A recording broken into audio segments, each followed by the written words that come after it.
cultura interior, os problemas da alma do homem. Quando a gente fala da questão da alma do homem, que as ciências humanas falam sobre psique, psique é o nome que as ciências humanas ela dá para a alma do homem. A Bíblia fala de alma, as ciências humanas falam de psique. Algumas perguntas a gente tem que fazer quando se trata das questões da alma do homem, do psique do homem. Será que os evangélicos acreditam na ciência? Será que a Bíblia, que é a palavra de Deus, é a autoridade suficiente para tratar dos assuntos da alma do homem? Será que as ciências humanas têm uma capacidade maior do que a palavra de Deus para tratar dos assuntos relativos à alma do homem? A Bíblia fala que os sãos não precisam de médicos, mas sim os doentes. Sabe quem falou isso? Jesus Cristo. Então, de primeiro lugar, nem o cristianismo, nem os evangélicos que são os seguidores do Evangelho de Cristo e da vida de Cristo, jamais nós desprezamos a ciência, porque o próprio Jesus falou que aquelas pessoas que são doentes precisam de médicos. Agora eu queria deixar uma verdade aqui, que a maioria das doenças da alma não são curadas por remédio.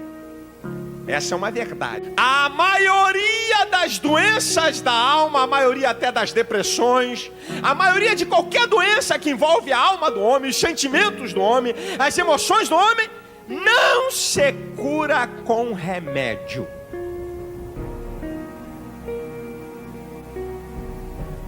O que pode produzir? Quais são as fontes produtoras das doenças emocionais das pessoas?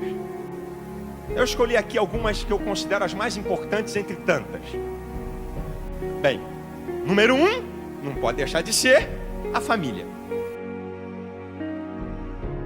Porque se a família transfere uma herança biológica, sociológica, psicológica, espiritual para o ser humano, como primeira agência socializadora, então a família é responsável, a família é a espinha dorsal da estrutura da personalidade de uma pessoa. Significa que uma família pode transferir coisas boas para uma pessoa e ela tem uma personalidade estruturada, e a família também pode transmitir coisas ruins para uma pessoa e ela ter uma personalidade desajustada.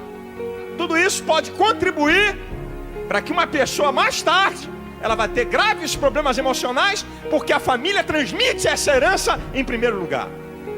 Uma outra fonte que pode produzir problemas emocionais nas pessoas é a cultura secular. O padrão social. Se você não atingir aquele nível de padrão do meio social, você se sente menosprezado, a sua autoestima vai lá para baixo.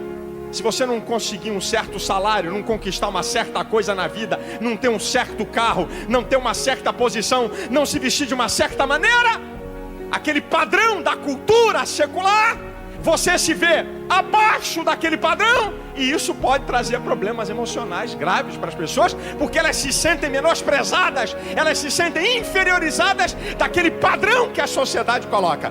São os padrões que podem produzir as doenças da alma do homem.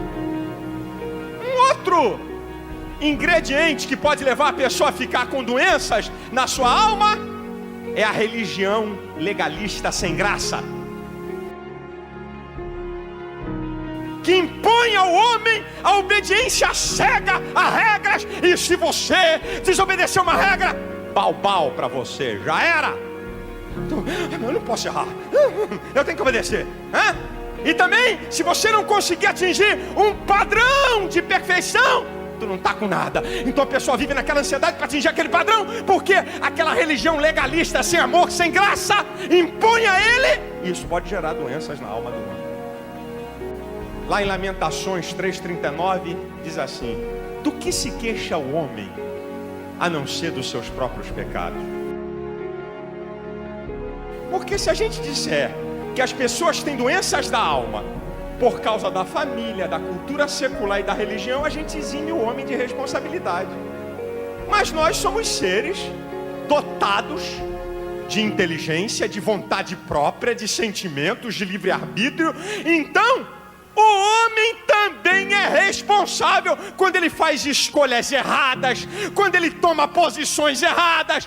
O homem mesmo, a pessoa mesmo, não tem nada a ver com família, não tem nada a ver com cultura secular, não tem nada a ver com religião legalista. A própria pessoa, por tomar atitudes erradas na vida, por ter procedimentos errados na vida, elas podem também arrumar um monte de doença na sua área emocional, no que tange a alma do homem. Agora escute o que eu vou dizer para vocês. O que pode, como fonte produtora das doenças da alma do homem? O homem ter abandonado Deus.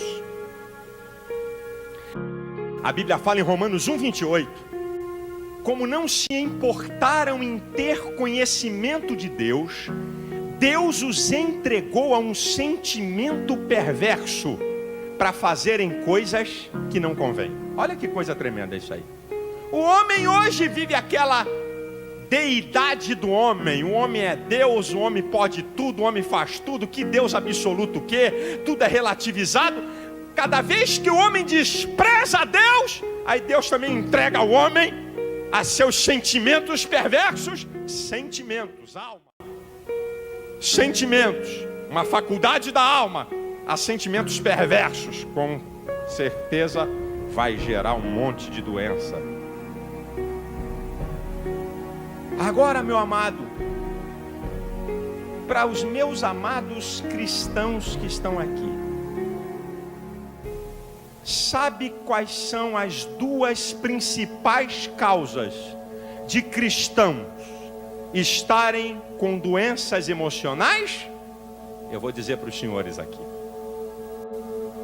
As duas principais causas de cristãos com doenças emocionais. Número 1, não saber lidar com a graça de Deus. O que é graça? É favor imerecido. Ninguém merece nada. Deus simplesmente deu perdão e deu amor. As pessoas têm dificuldade de lidar com isso. Como eu fiz tanta coisa e vou ser perdoado sem pagar nenhuma pena? Simplesmente Deus me perdoou? Não, eu tenho culpa nesse negócio. As pessoas vivem com culpa, vivem com falta de perdão, vivem se culpando o tempo inteiro, porque elas não podem entender e compreender a grandeza da graça de Deus, que diz: simplesmente eu te perdoo. E como elas têm dificuldade em receber a graça, elas vão ter dificuldade em doar a graça. Isso é, de perdoar as pessoas que fizeram mal, de amar as pessoas que fizeram mal.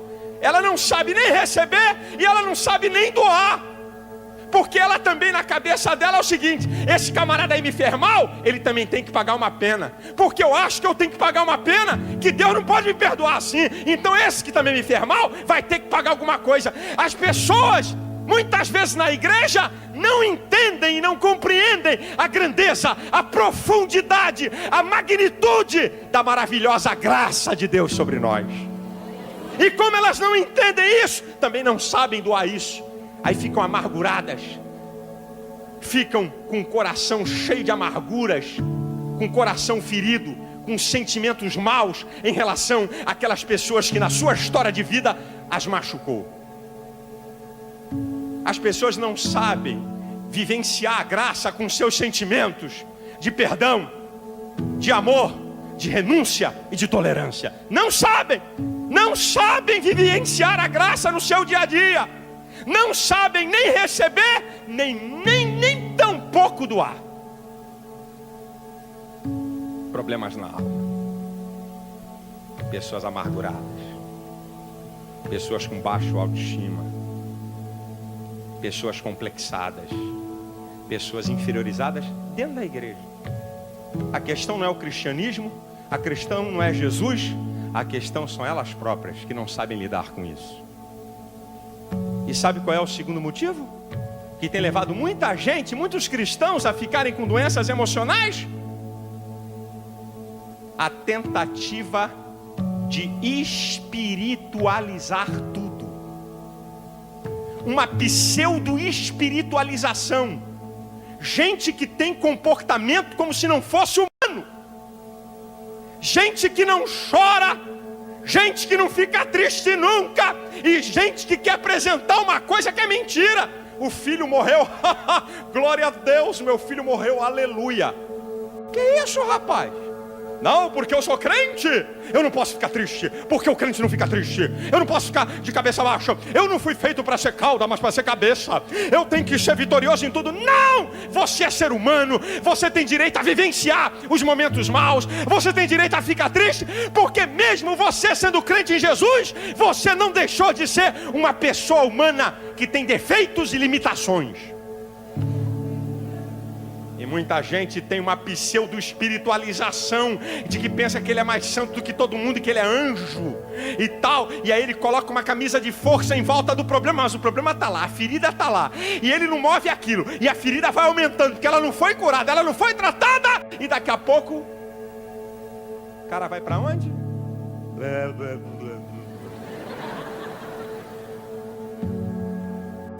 Gente, a coisa é séria. Muita gente doente. E aí a doença emocional já foi num nível tão alto que já atingiu a mente do indivíduo. E aí, meu filho, as doenças mentais graves e terríveis. E aí pronto, aí a coisa fica feia. Por quê? Porque quis passar alguma coisa que Deus não disse que ele era. Mas pastor, o senhor falou que a maioria das doenças da alma não são tratadas com remédio. Sim. Então, será que as psicoterapias, elas são mais eficazes do que a palavra de Deus? Será que Freud, Carl Roger, Erich Fromm, Sullivan e tantos teóricos das ciências humanas entendem mais de homem do que Deus? É ruim.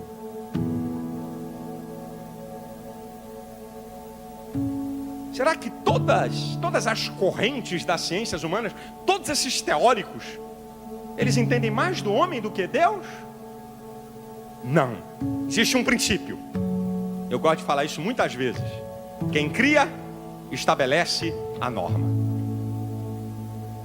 Ninguém entende mais de Volkswagen do que Volkswagen. Ninguém entende mais de Fiat do que Fiat. Ninguém entende mais de General Motors do que General Motors. Ninguém entende mais de Ford do que Ford. E ninguém entende mais do homem do que Deus. Porque foi Deus que criou o homem. E Deus entende muito mais do que o homem. Então, querido, por conclusão, eu digo para você que a Bíblia é o melhor manual de comportamento humano do mundo. A palavra de Deus está na frente de Freud, de Lacan, de Carl Roger, de Sullivan e de quem quiser. Porque Deus conhece o homem como ninguém.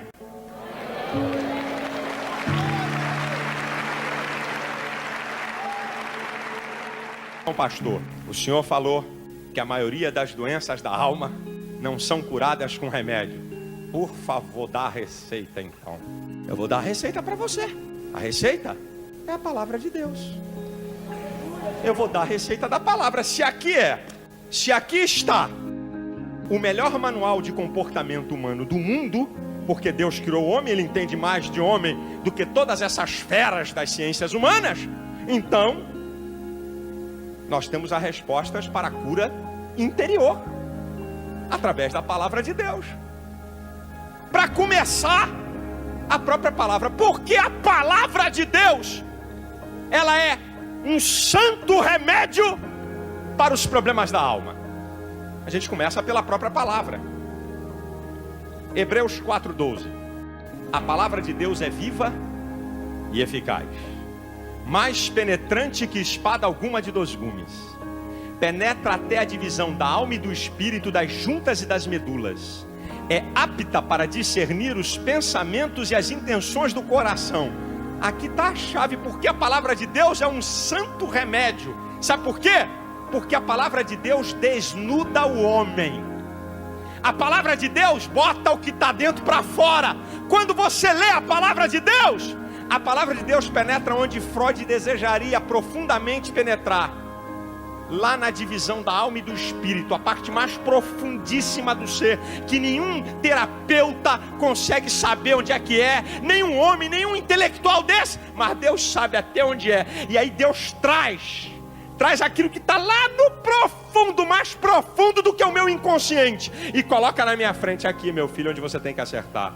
Olha aqui o que está provocando isso em você. Olha aqui, olha o que você está pensando que está errado. Oh, aleluia! A palavra de Deus, ela é uma fonte terapêutica formidável, porque ela trabalha lá no íntimo do homem e traz para fora. Quando a maioria das doenças emocionais é porque a pessoa está recalcando, a pessoa está igual uma tampa de panela de pressão, a coisa quer sair e o camarada está segurando, né? Ele não quer botar para fora, porque aquilo dói, porque aquilo faz mal. Mas quando você lê a Bíblia mostra quem eu sou. A Bíblia arranca todo esse véu e toda essa cortina, diz aqui onde é que você está errando, olha aqui onde é que você tem que consertar, você tem que perdoar, você tem que amar, você tem que mudar de vida.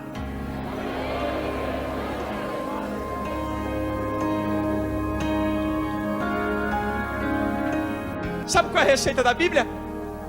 Analise, faça uma análise introspectiva. Por que você está assim? Ele começou a analisar o seu interior. Ele começou a analisar: por que eu estou assim? Por que estás abatido, ó minha alma? Por que você está perturbada? Ele começou a fazer uma análise introspectiva dos fatos. Pode ser que quando você começar a mergulhar para dentro de você, você mesmo descubra a causa que está levando você a esse estado de coisas. Pode ser. E você tem até a própria solução. Outras vezes você pode mergulhar para dentro de você e você descobrir as causas e não ter nenhum meio para sair daquela situação. Aí o salmista mostra uma coisa linda. Ele deu um mergulho introspectivo. Por que estás abatido, ó minha alma? Por que tu está perturbado dentro de mim? Ele começou a ver as causas. E ele disse: eu não tenho meio de sair dessa. Mas ele faz a seguinte declaração: eu não posso, mas minha alma espera em Deus, eu ainda o louvarei. Eu sei que Deus tem uma saída para esse meu problema. Agora escute. Quando você dobra o seu joelho para orar, você começa a falar. E com Deus nunca tem antipatia, sempre é empatia, porque Deus é amor, Deus é bondade, Deus é maravilhoso, Deus é gracioso. Então quando você dobra o seu joelho e começa a falar da tua vida, falar do que está dentro da tua alma, começou o processo da cura. Mas só que tem uma coisa: o Deus que está te ouvindo, Ele possui todo o poder. Ele possui a onisciência, Ele conhece tudo, Ele possui a onipresença e Ele pode resolver o problema da tua alma. Ele pode ir lá na ferida e curar aquilo que está te amargurando. E a Bíblia fala em Filipenses 4:6: não estejais inquietos por coisa alguma, antes as vossas petições sejam em tudo conhecidas diante de Deus, pelas orações de súplica com ações de graça. Quando você dobrar o teu joelho, pode contar tudo para Deus, pode falar tudo que está te machucando, sem ter medo, sem ter vergonha. Você pode falar. A Bíblia fala em 1 Pedro 5:7: lançando sobre Ele toda a vossa ansiedade, porque Ele tem cuidado de vós. Pode transferir tudo para Ele, que Ele vai cuidar de você. Ele não vai fazer contra-transferência nunca. Ele vai assumir tudo, porque Ele tem capacidade e poder para isso. Agora a Bíblia me mostra o poder da oração. Como a oração é um santo remédio para os problemas da alma. E eu vou citar um salmo que mostra um indivíduo numa depressão poderosíssima, profundíssima. E como é que ele sai dessa através da oração? É o Salmo 116, os 10 primeiros versículos. Porque o Senhor tem poder de curar a depressão, de curar a angústia, de curar a tristeza, de curar o aperto.